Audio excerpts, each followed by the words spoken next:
c'est Estelle de Farming Together. Bienvenue dans ce nouvel épisode en Suisse. Je me suis arrêtée devant ce beau paysage avant de rejoindre Gaël. Comme vous avez pu le voir sur le dernier épisode, on n'avait pas encore parlé de sa concession, donc on va faire le tour des ateliers et de toute l'entreprise. Nous irons ensuite visiter le TA Gloser, Philippe Gloser et ses deux filles qui mènent le TA depuis quelques années. Et nous terminerons chez Philippe Fellman, qui est membre de l'association Suisse Nautile et qui pratique le semi-direct depuis plus de 30 ans sur son exploitation. Avant de partir, n'oubliez pas de vous abonner à la chaîne et surtout de partager cette vidéo pour nous aider à défendre les valeurs de l'agriculture.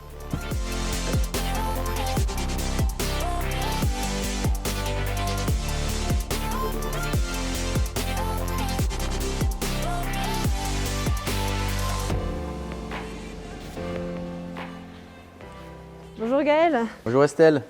Alors comment ce fromage? Eh bien, super, c'était très intéressant.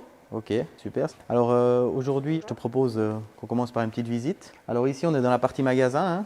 Donc historiquement, on a vraiment au niveau de Beauvais un très fort attachement aux pièces détachées. On était un des précurseurs avec un magasin en libre service. Puis comme tu peux constater ici, on a beaucoup de pièces. Oui. Les clients viennent, se servent et on a aussi de plus en plus dû développer le conseil client. C'est pour ça qu'on a 3 magasiniers à plein temps qui s'occupent des demandes spécifiques et qui s'occupent aussi de l'approvisionnement en pièces détachées pour l'atelier. D'accord. Et vous faites un peu de motoculture aussi? Alors on fait aussi beaucoup de motoculture. Ce qu'il faut se dire, comme tu as pu le constater, on est en Suisse, tout est petit. Et puis on est vraiment assez proche des villages, assez proche des zones villas. Et on a de plus en plus de clients qui viennent vers nous pour nous acheter des tondeuses, des débroussailleuses, des choses comme ça. Ok, très bien. Alors je te laisse me suivre.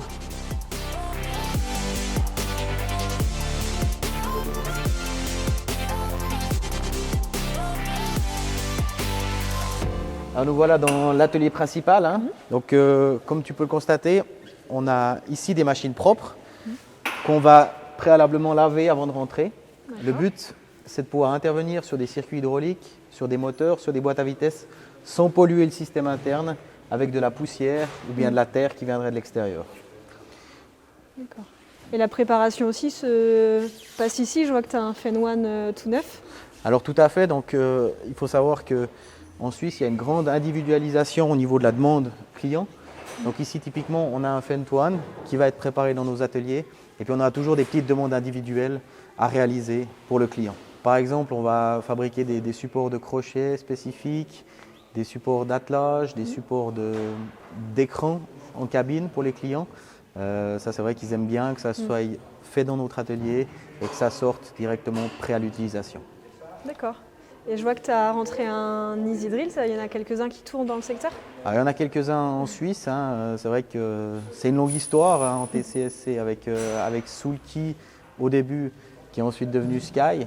C'est vrai qu'on a pas mal de machines et puis ça a commencé déjà avec l'Unidrill. C'est quelque chose qui est bien connu en Suisse et puis qu'on continue à faire perdurer. Ok.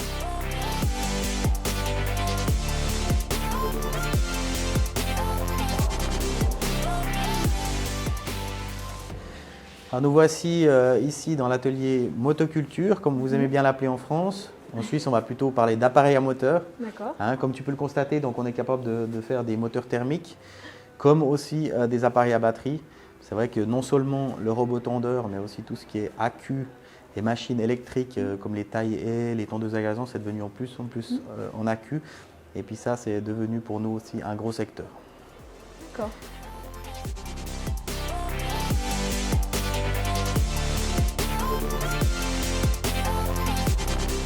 Voilà, donc ici on est dans notre deuxième atelier où on a un petit peu plus d'espace. On est capable de rentrer des machines plus grandes grâce à une porte un petit peu plus grande. Alors l'idée ici, c'est pouvoir justement intervenir rapidement sur les choses. Donc on est capable de rentrer des machines de récolte en saison sans devoir forcément passer à tout ce nettoyage. Derrière toi, il y a toute la partie aussi construction métallique, travail directement sur les métaux. Donc on est aussi capable de pouvoir rentrer et d'intervenir pour faire des soudures, des choses comme ça. Des choses qui ne seront pas forcément directement réalisées dans l'atelier principal. Ok. En tout cas, ça doit être hyper agréable de travailler ici. Je vois que tout est Tout est bien rangé, tout est propre, il fait même super bon.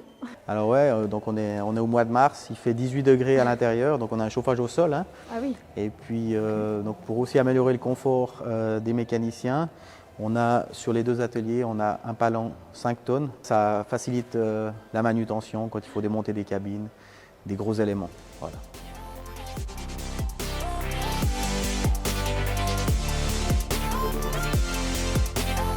Voilà Estelle, ici on arrive dans la partie construction métallique.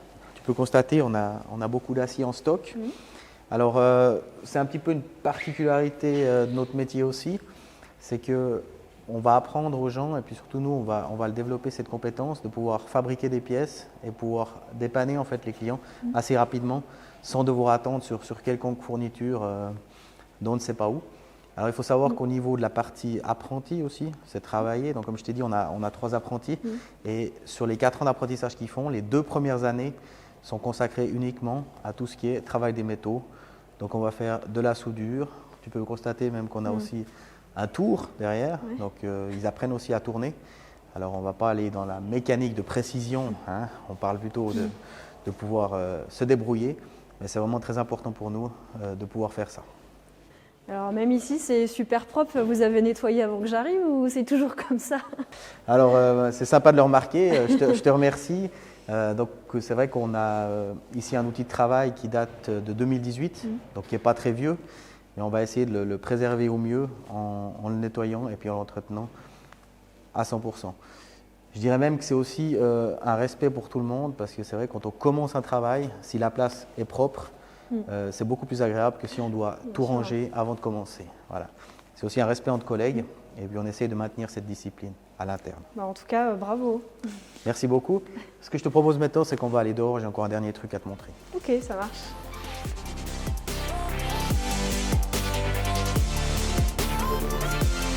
Merci.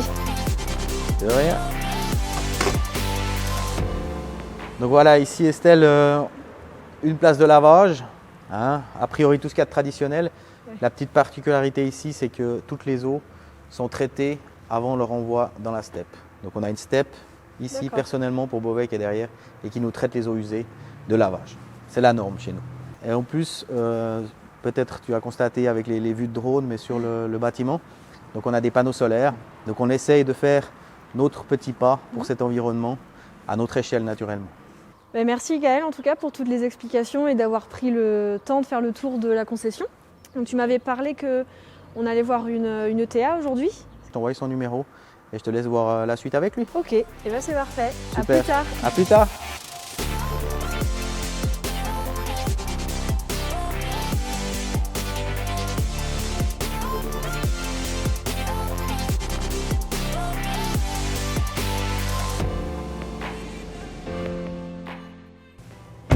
Dans l'épisode précédent, nous avions visité 2 exploitations agricoles laitières typiques de Suisse.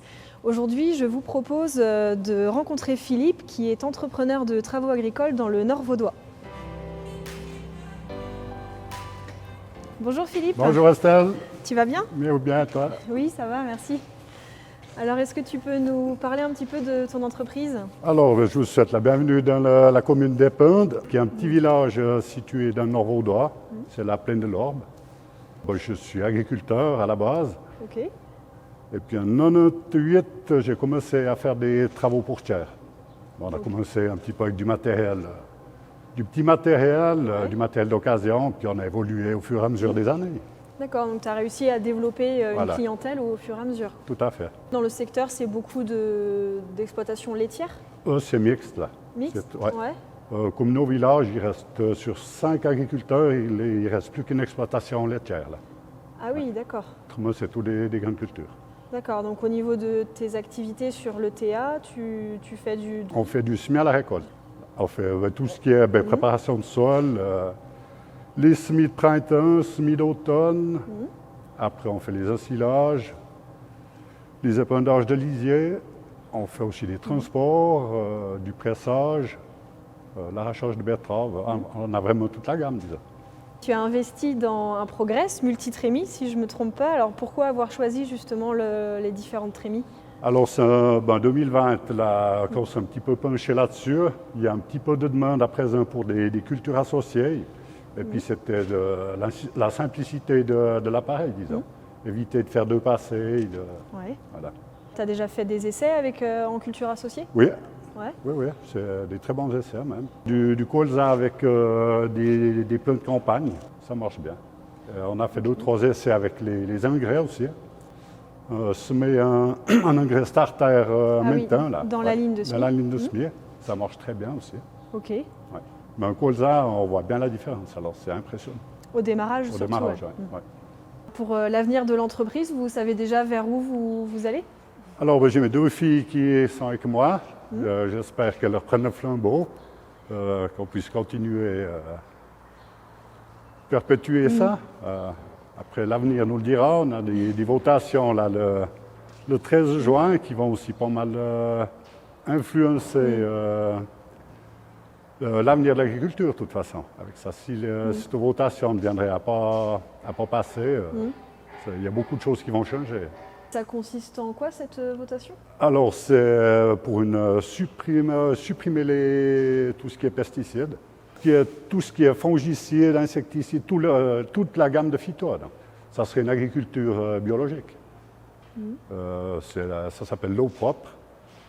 Et si ça passe, on a un petit peu de souci à se faire, ça.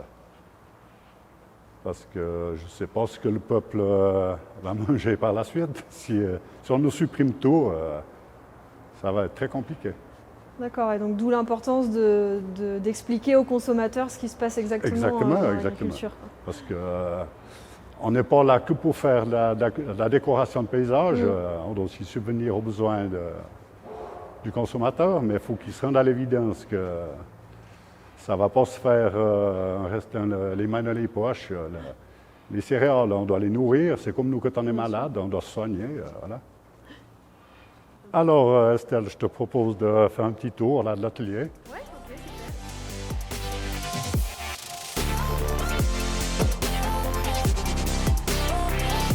super. Alors, voilà la partie atelier.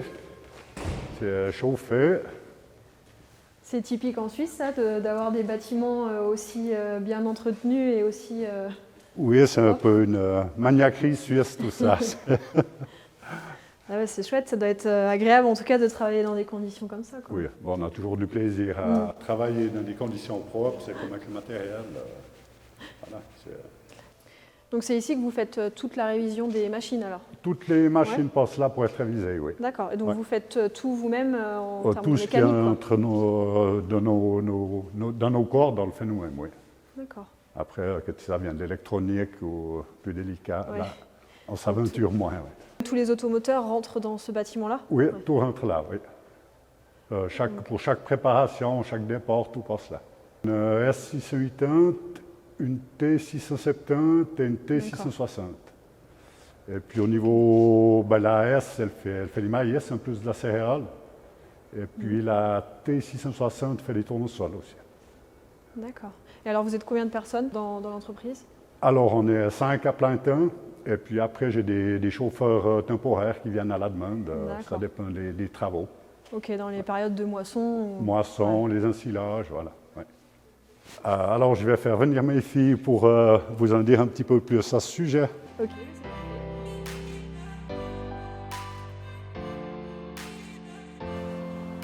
Alors, Estelle, je te présente mes 2 filles, Camille et Émilie. D'accord. Bonjour Émilie. Bonjour Camille. Bonjour. Alors c'est vous la future génération? Ça fait longtemps que vous travaillez dans l'entreprise? Oui, alors moi ça va faire 3 ans et puis ma sœur bientôt 1 année maintenant. Les deux, on a fait l'apprentissage agricole. Ok. Et puis, donc depuis toute petite en fait vous êtes baignée dans le milieu? Oui. On a toujours bien aimé aller avec lui pour voir comment ça se passe et puis tout ça. Pour les saisons et tout ça, Ouais. Et alors qu'est-ce que vous faites aujourd'hui en travaux? Moi, je fais beaucoup de transport. L'été, surtout les céréales pour les moissons. Après, l'automne, pas mal de transport de maïs, l'ensilage, le maïs grain et puis la betterave aussi. D'accord. Et moi, plutôt tout ce qui est travail du sol, les semis de céréales et sinon aussi les transports aussi. Je fais. D'accord. Bon, en tout cas, ça fait plaisir de voir 2 filles dans une ETA, c'est pas souvent. Ça n'a pas été trop difficile pour vous de vous intégrer dans le milieu agricole en tant que fille? Non, ça va, mais ce qui est toujours plus difficile, c'est par exemple quand on doit faire des trucs où il faut avoir de la force. Ah oui, On n'arrive pas toujours à faire. il faut être maline quoi. Ouais. Je vois que vous avez un 8R tout neuf. Ouais, Il est chaussé en 900 en plus, comme la plupart des tracteurs ici, d'après ce que j'ai vu. oui. Pour éviter les tassements de sol, surtout vu la taille du tracteur. Oui, ça permet de préserver aussi les sols. Oui, Ouais. c'est important aujourd'hui. On parle quand même beaucoup de ça maintenant par rapport à quand on était plus petite. J'avais l'impression qu'on n'entendait pas vraiment parler de ça. C'est vrai. Et alors, il y a une de vous deux qui le mène, le 8R? Plus souvent, elle. Mais ça m'arrive aussi d'aller avec. C'est pas trop impressionnant de conduire un tracteur assez imposant?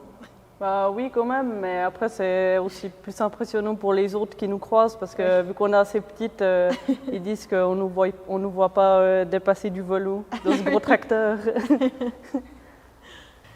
Bon, en tout cas, je vois que le parc matériel est quand même plutôt propre, même très propre. Vous devez passer beaucoup de temps l'hiver à restaurer et à prendre soin du matériel. Ah oui, c'est sûr que ça prend du temps, tout nettoyer. On le fait pas que l'hiver, c'est toute l'année qu'on essaye de tenir nos machines propres. Après, le patron est assez maniaque, donc voilà. Mais on aime bien aussi travailler avec du matériel propre.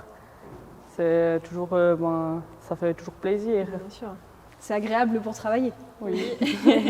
Et encore plus avec un paysage comme vous avez autour de chez vous. Oui, bah après on a l'habitude, nous, Ouais. mais pour toi qui n'as pas l'habitude, oui.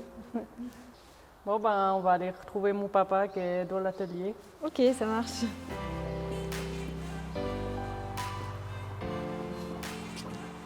Estelle, ça a été? Oui, très bien. J'ai les explications des filles, c'est parfait. Alors c'est bien. Eh ben, je vais vous laisser, moi, parce que j'ai une deuxième visite cet après-midi. Oui. Je vous remercie en tout cas pour votre accueil. Merci à toi Et aussi. puis, bonne continuation. À bientôt. Oui. Merci. Bonne Merci, continuation. au revoir, Merci. au revoir. Ciao.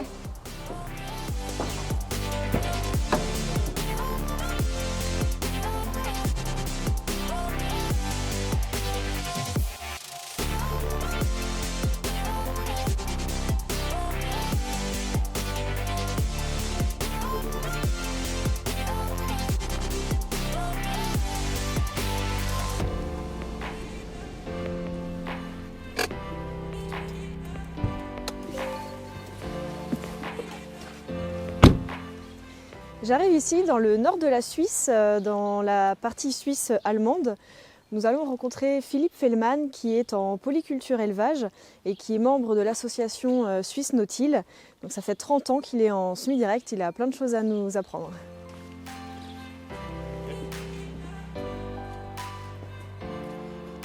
Bonjour Philippe, Salut Estelle, tu vas bien? très bien, toi aussi? Oui, ça va très bien. Super. Alors est-ce que tu peux nous parler un petit peu de ce que tu fais sur ton exploitation? Oui, volontiers. Alors chez nous, on a un peu d'élevage, un peu de culture.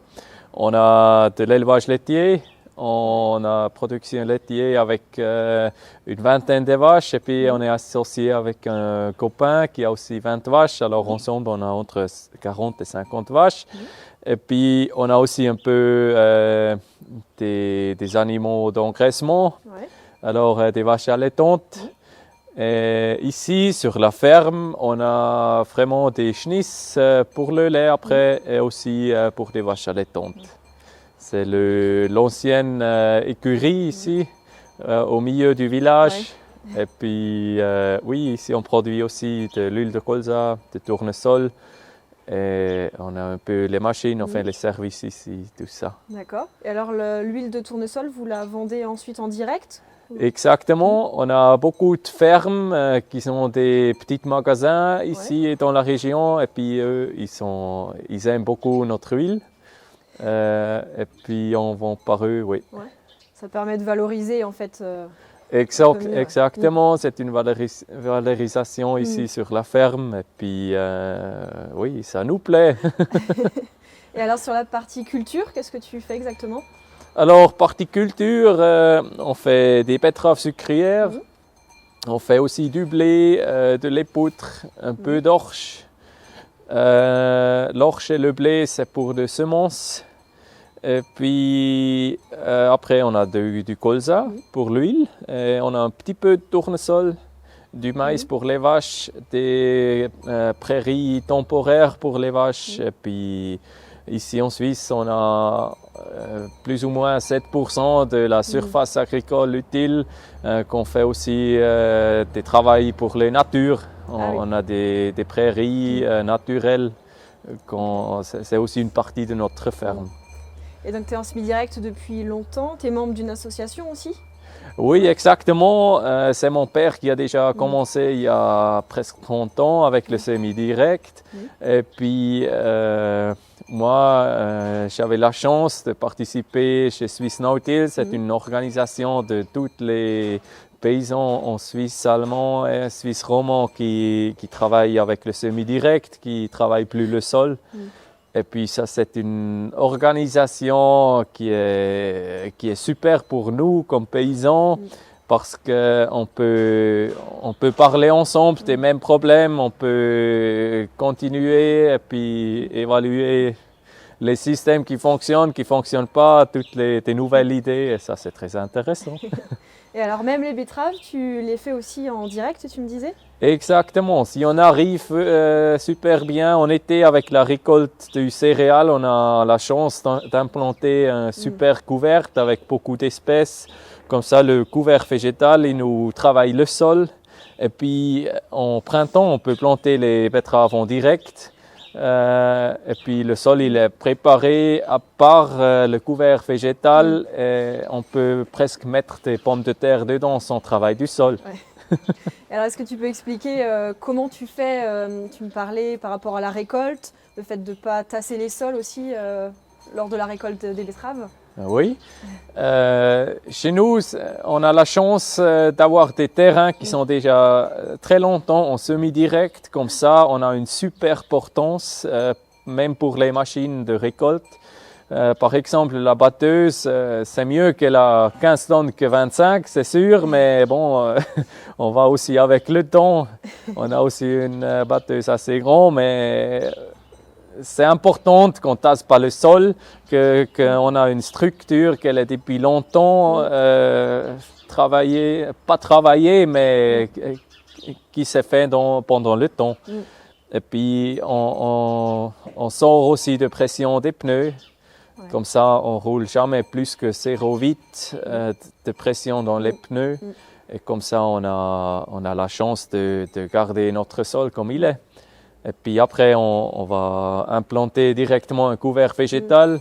Une année sur 3, on arrive ça sans herbicide. Des autres années, quand on a assez de pluie, il y a quand même quelques grains de blé qui poussent. Et ça, il faut éliminer après. Oui, c'est comme ça. Alors, je propose qu'on va visiter les vaches laitiers. Et après, on fait un petit tour de champ. Ok.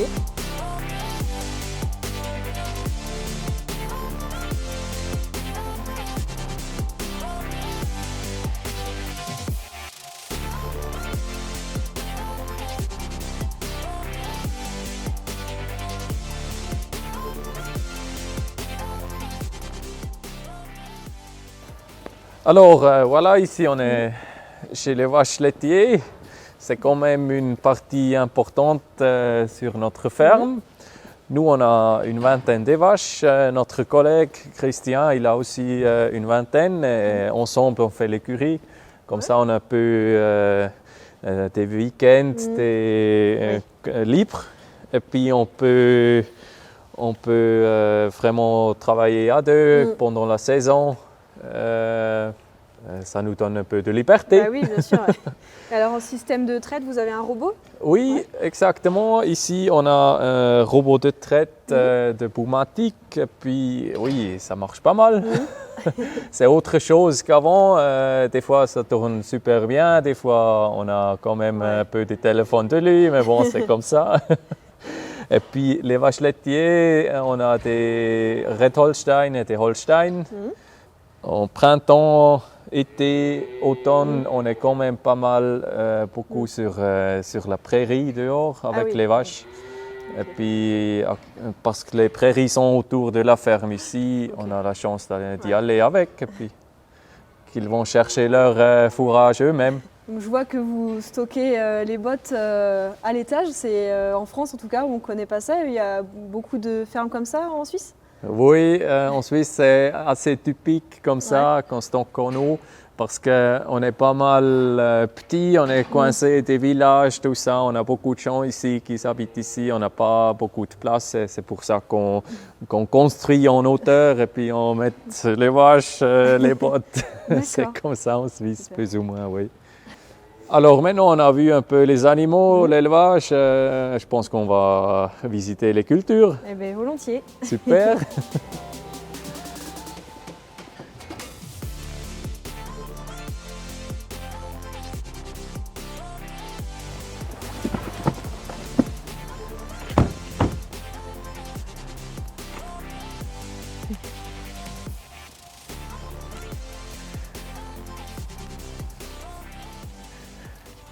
Voilà.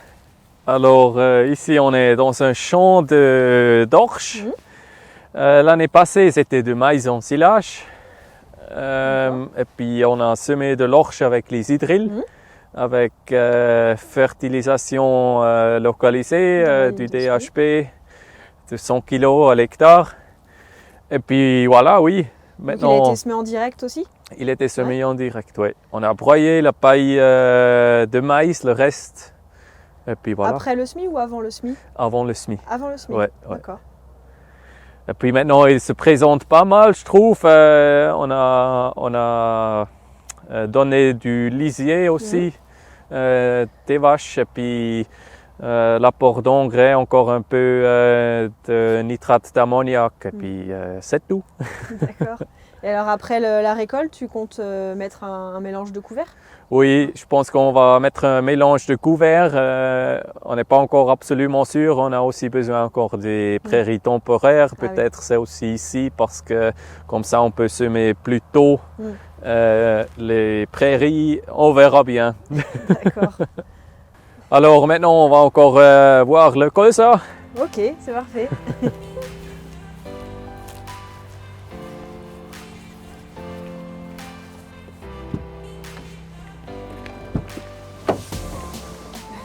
Alors, ici on est dans une parcelle de colza. Avant le colza, c'était du blé. On voit encore un peu les repousses du blé, mais ce n'est pas tout à fait gênant.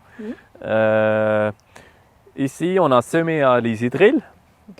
On a semé une rang de colza et 2 rangs de colza fixe, des plantes compagnie. Des plantes de campagne, oui. Compagnie, exactement. Et puis voilà, je suis contente comment ça s'est levé. Oui. Et alors pour fermer les rangs, en faisant un rang sur 3 et 2 rangs sur 3, c'est facile à régler? Oui, c'est absolument facile à régler. Et puis avec l'option Fertisem, c'est super bien pour faire aussi de profondeur de semis. Comme ça, le colza, ce n'est pas la même profondeur comme les plantes campagne. Ah oui, bien sûr. Et puis, comme ça, c'est bien. Et puis, il y avait aussi du sarrasin avec dans le mélange. Et puis, le sarrasin, c'était en automne. On a bien vu les ronds colza, les ronds sarrasin. Et puis après colza, et puis c'était très joli, et maintenant on ne voit plus rien du sarrasin. C'est le gel qui l'a tué, c'est bien. Ici, c'est mon père qui a déjà commencé avec le semi-direct, alors on a presque 30 ans de semi-direct, et puis une super bonne portance. On va voir comment ça se passe là en dessous de nos pieds. Ok.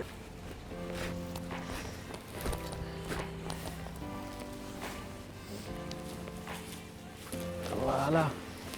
Alors, Ici, on voit très bien la structure du sol. Il y a même des vers bah de oui. terre. Et puis, il y a beaucoup de racines. ouais. Et puis, toutes ces galeries de vers de terre. Ouais, Ouais. une immense. Hein. Toutes ces galeries de vers de terre, c'est très important ici pour nous parce qu'on a quand même des parcelles qui sont un petit peu en pente. Mhm. Et si les parcelles sont en pente, si on a très beaucoup de pluie, Oui. Tout se retrouve en bas du champ. De l'érosion, Exactement. On a de l'érosion, mais comme ça, on a une super bonne Bah, bien infiltration. sûr. C'est comme une éponge. Ça prend l'eau, il n'y a pas de problème. Mm. Oui, il est très joli là. Ah oui, oui. Super Il est bien. gros, celui-là. Oui, comme ça on aime. C'est nos c'est- employés. Hein. C'est ça, c'est les vers de terre qui travaillent à votre place. Exactement. Super. Il faut réfléchir et puis les laisser travailler. Elle n'est pas gênée. Bien sûr, ouais. Et puis, oui. Eh bien, si tu es d'accord, je vais prendre un peu de sol de Suisse pour ramener en France. Pourquoi pas, oui.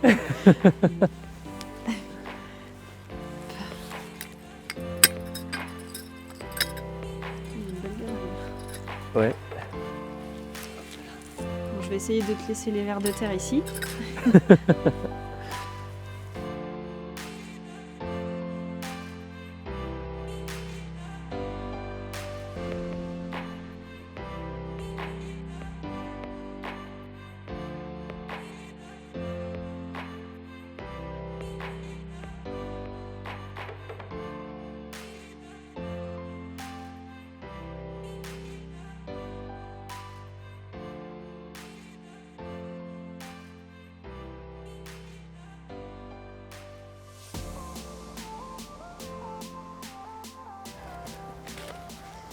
Et alors ici, tu as semé l'épeautre en direct derrière le maïs? c'est ça? Exactement. C'était du maïs grain qu'on a semé en direct. Et après, juste le jour de la récolte, on a semé les poutres. D'accord. C'était 15 octobre, quelque chose comme ça. Et puis, on a semé en bande les poutres. Ouais. Parce qu'ici, on a plus beaucoup de lapins. Et puis, il y a un institut naturel là qui trouve qu'il faut semer en pente. Comme ça, on peut donner la chance aux lapins Ouais. de se reproduire et D'accord. de faire une nouvelle population, une plus grande population. Et c'est pour ça qu'en Suisse, ici, dans ce coin, on a la chance de faire ça. Et puis, on essaye si ça donne quelque chose. D'accord. Et donc là, concrètement, il y a combien de rangs ouverts, combien de rangs de fermés? Alors, on a fermé un tiers des rangs. D'accord. Comme ça, on a 40% qui sont fermés. Et ça veut dire qu'on a plus ou moins des bandes de 50 cm qui est D'accord, rien. Et puis, et puis le reste, c'est de l'épeautre. Et puis, on a aussi fertilisé avec du DAP. Et puis maintenant, ça se présente pas mal, c'est pas loin, c'est clair parce qu'on a semé les poutres assez tard, mais on a un programme extenso ici en Suisse qu'on participe aussi. Alors ça veut dire qu'on ne met pas d'insecticides et pas de fongicides. Comme ça, on touche une prime par hectare, mais on n'a pas le rendement comme en Bien intensif. sûr. D'accord. Et donc la culture suivante, tu vas la semer entre les bandes? Exactement. Maintenant, le but, c'est de semer le colza après entre les bandes des poutres en monograine. Et puis, on verra bien. Maintenant, avant, c'était le maïs qui était aussi semé en direct. Mais maintenant, les poutres dans le paille de maïs en direct. Après, le colza en direct. Alors, cette parcelle, elle n'a plus jamais vu une charrue depuis 30 ans. D'accord.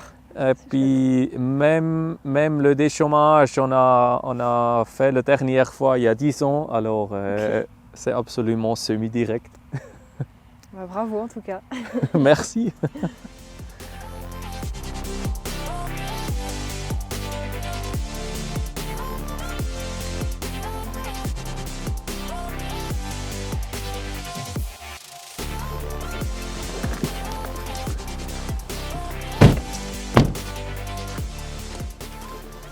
Bon, ben Philippe, moi je vais te laisser, je vais rejoindre Gaël.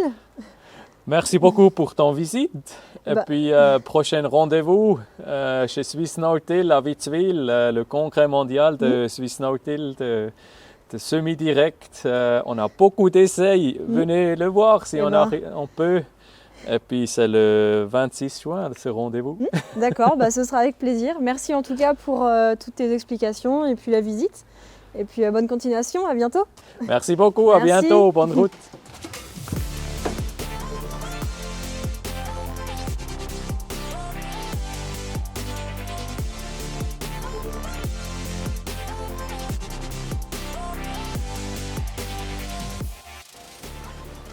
Bon, Gaël, je voulais te dire au revoir avant de rentrer en France. Merci en tout cas pour l'organisation du voyage, hein. Tout était très intéressant. Alors je merci à toi, merci à ton équipe d'être venu nous trouver en Suisse. Par ces temps difficiles, je pense que c'est vraiment important et ça fait plaisir d'échanger et puis de pouvoir montrer un petit peu au monde quand même, il faut se l'avouer, ce qu'on fait ici, les particularités. Alors pour ça, merci beaucoup. Eh ben, merci à toi et puis bonne continuation. Merci d'avoir suivi cet épisode. Les épisodes ensuite sont désormais terminés et nous reprendrons en France dès samedi prochain. N'oubliez pas de vous abonner à la chaîne YouTube pour nous aider à défendre les valeurs de l'agriculture et je vous dis à samedi prochain.